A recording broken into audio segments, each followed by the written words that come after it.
I'm pleased to take a short call on the second reading of the Unit Titles Bill, and it's good, some might even say providential, to follow the self-proclaimed model of modesty who was formerly the Minister, and I'm pleased to acknowledge that this bill, as he and other speakers have mentioned, has actually attracted widespread support throughout the industry. Because, Mr. Speaker, it is important. Many are affected. In the middle of last year, when we on the Select Committee were working on this bill and hearing the submitters both here in Wellington and up in Auckland, there were an estimated 17,908 unit title developments in New Zealand, comprising 119,287 units. So what is very, very clear is that high-density living is becoming more popular, as it is around the world. That trend will continue. Indeed, it is expected that in Auckland alone, 500,000 people will be living in multi-unit developments within the next 50 years.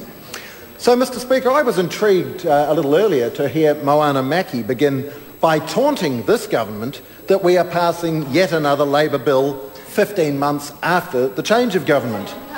I have to say, as my good colleague Mrs Adams has just pointed out, they had 9 years to do so, and I'm astonished, therefore, that Ms Mackie wants to draw attention yet again to that fact.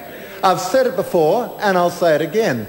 I am absolutely gobsmacked at how comprehensively the previous government lost control of its own legislative agenda, and thank goodness there was a change of government, because otherwise the poor owners of the unit title developments would still be waiting for this in another 20 years. Nevertheless, I don't want to be too controversial because there is a wide degree of unanimity here tonight, and that's a good thing. It is an important bill that modernises a very big area of law. And so I too acknowledge ministers, past and present, and the Select Committee members for their work on this bill. The purpose of it, of course, is to provide a legal framework for the ownership and management of multi-unit developments by communities of individual owners, and in particular to allow for the subdivision of land into units that can be individually and separately owned, and common property that is commonly owned, to create bodies corporate which comprise all unit owners and are responsible for operating and managing unit title development, to establish a flexible and responsive regime for the governance of unit title developments, and to protect the integrity of the development of the development as a whole.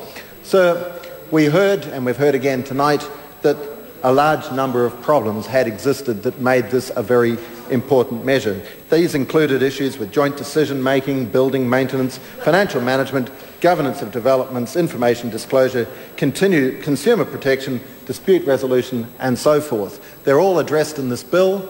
We've made very good progress. I'm delighted that the House is of a mind to push it ahead. We need to get on with it, and so I commend the bill to the House.